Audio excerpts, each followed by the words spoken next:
In this video, I'm going to show you how to fill color in Adobe Fresco. So to do this, we're going to be using this fill tool over here on the left, and it's actually super simple to do. So if you have a blank canvas like I do over here, just the background, make sure it's not hidden and transparent, and you can then go ahead and just click on this fill tool over here. You can go and change the color. I'm going to make it green right now, and you can just click, and that's going to change the color, and it's going to basically fill the color inside here, inside your layer, okay?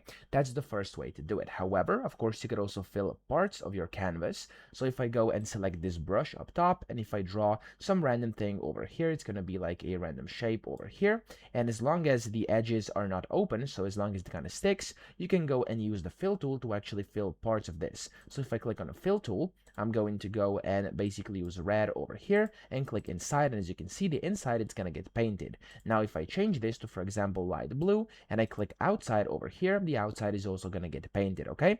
So that's how to fill color, super simple. I hope this video helped you out. If it did, please subscribe to the channel and help me out as well.